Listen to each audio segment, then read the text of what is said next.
ایک سا ہوتا ہے، ایک دم ایک ہوگا.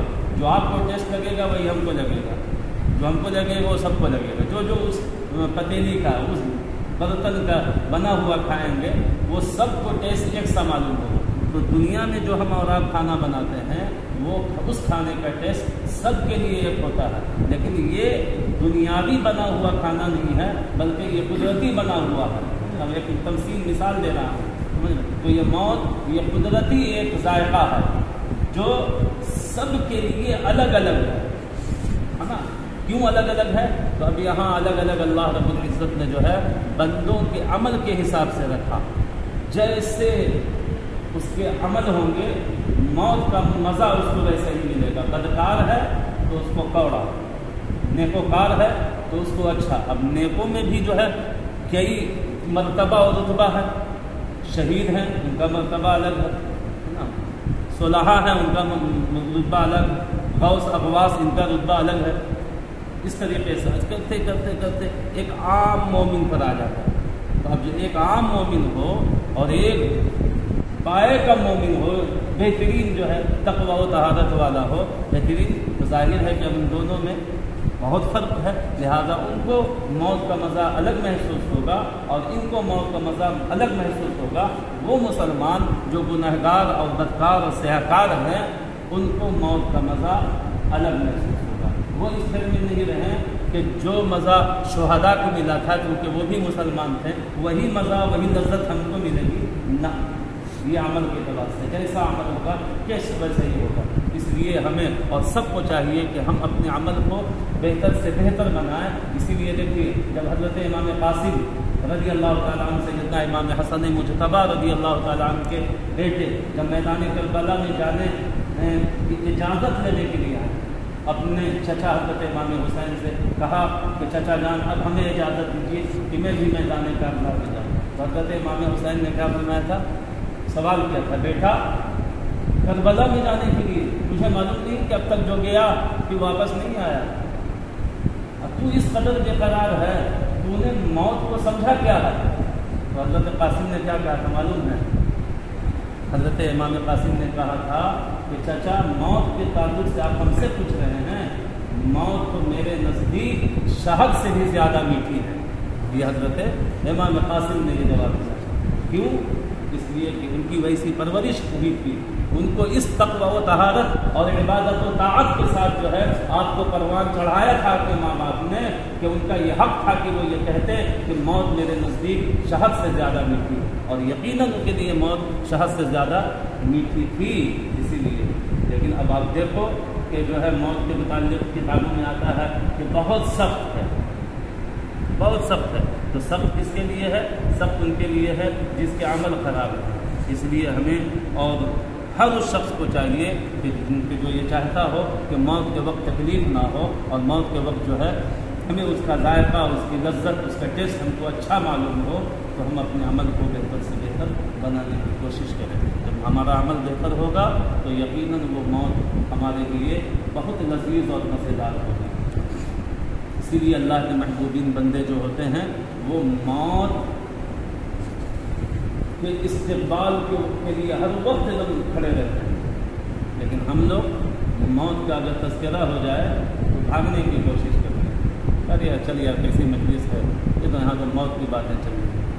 لیکن جب موت کا تذکرہ ان لوگوں کے سامنے ہوتا ہے تو وہ خوش ہوتے ہیں اور موت سے کہتے ہیں افسوس کہ تمنا کرنے کی اور دعا کرنے کی اجازت نہیں ہے کہ موت آ جائے، ورنہ تو میں دعا کر کے تجھے بلاتا، لیکن دعا کی اجازت نہیں ہے تیرے لیے، لیکن ہم تیرے استقبال کے لیے ہر وقت تیار ہیں. اس لیے کہ ہمارے لیے تو وہ ہے کہ جب تو آئے گا اور جب تجھے میں پی لوں گا تیرا جام، تو پھر یہ ایک بے قرار محب جو ہے ایک اس محبوب سے جا کر کے ملے گا جس کا دیدار قبر انور میں ہوگا رسول اللہ صلی اللہ علیہ وسلم.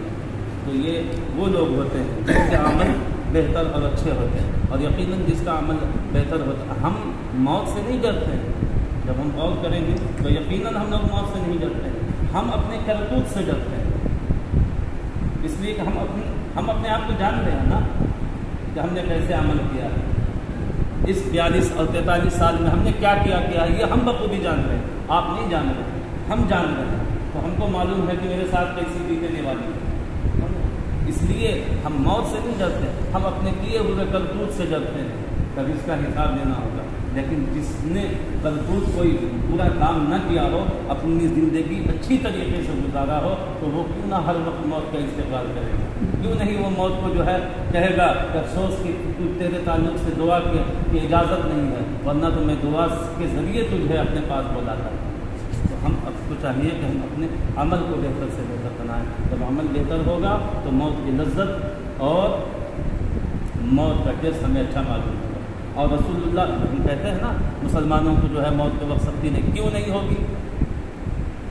سختی تو ہے لیکن ہوگی کیوں نہیں؟ اس لیے نہیں ہوگی کہ حدیث پاک میں آتا ہے کہ رسول اللہ فرماتے ہیں کہ میں اپنا جلوہ زیبا اس کے سامنے کر دوں، میرے حسن میں وہ کھو جائے گا اور اس کی روح نکال لی جائے گی اور اس کو احساس بھی نہیں ہوگا۔ لیکن اب آپ سوچئے کہ رسول اللہ اپنا رخ زیبا کس کے پاس لے کر کے آئیں؟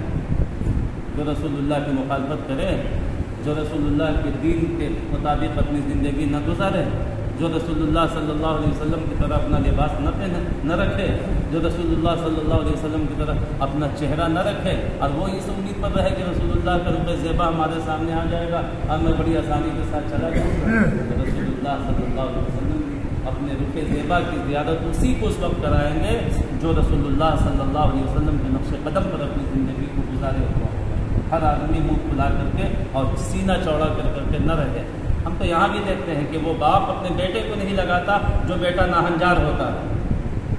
یہی آپ دیکھ لیجیے نا بھائی، دنیا میں مشاہدہ ہی ہمارا، اگر کسی باپ کے 2-3 بیٹے ہیں اور جو ہے ایک بیٹا ایک دم بالکل بدماش ہے، گنڈا ٹائپ کا ہے، بدماش ٹائپ کا ہے، عیاش ٹائپ کا ہے، تو باپ بھی ویسے بیٹے سے بڑا متنفر رہتا ہے اور اپنے ساتھ کہیں لے جانا نہیں چاہے گا، اپنے ساتھ کہیں مجلس میں بیٹھانا نہیں چاہے گا۔ کیوں؟ وہ جان رہا ہے کہ کہیں نہ کوئی ایسی حرکت کر جائے کہ جو ہے ساری عزت نیلام نہ ہو جائے۔ اور اس اولاد کو جس کے اچھے تقوی جس کے اچھے عمل ہوں، تو بات بھی اسے جو ہے ہر جگہ لے جاتا ہے کہ لوگ دیکھیں تو کہیں، مثال دیں کہ دیکھ فلاں کا بیٹا کیسا ہے۔ تو رسول اللہ صلی اللہ علیہ وسلم بھی اپنے رخ زیبا کیا دیدار سے ہی کرائیں گے جس نے رسول اللہ صلی اللہ علیہ وسلم کے طریقے کو فالو کیا ہو اور اس پر بہترین طریقے سے عمل پیدا ہوا ہو۔ اس لیے ہمیں چاہیے کہ ہم رسول اللہ صلی اللہ علیہ وسلم کے نقش قدم پر چلیں اور اپنی موت کو ہم آسان بنائیں۔ موت کو آسان بنانے کا یہ راستہ ہے کہ سرکار دو عالم صلی اللہ علیہ وسلم کے طریقۂ کار کو ہم اپنا لیں۔ بتا دیں کہ مسلمانوں کی روح آسانی سے نکالی جائے گی اور اس کو عذاب کے مسلمانوں کی روح آسانی سے نکالی جاتی ہے اور اس کو جو ہے عذاب کے فرشتے جو ہے بڑی عزت کے ساتھ لے جاتے ہیں، سمجھ رہے؟ اور کافروں کی روح بہت سختی سے نکالی جاتی ہے اور اس کو عذاب کے فرشتے بہت ذلت سے لے جاتے ہیں، تڑپا کر کے لے جاتے ہیں، سمجھ رہے؟ مرنے کے بعد روح کسی بدن میں جا کر پھر پیدا نہیں ہوتی۔ یہ آج کل ہم لوگوں نے بڑا ہم لوگوں کا عقیدہ بھی معاذ اللہ ہی ہو گیا، یہ کفر ہے، یاد رکھیے۔ جیسے عام طور پر بولتے ہیں نا، کبھی جب فلاں مر گیا تھا نا تو اس کی روح اس کے بدن میں آ گئی۔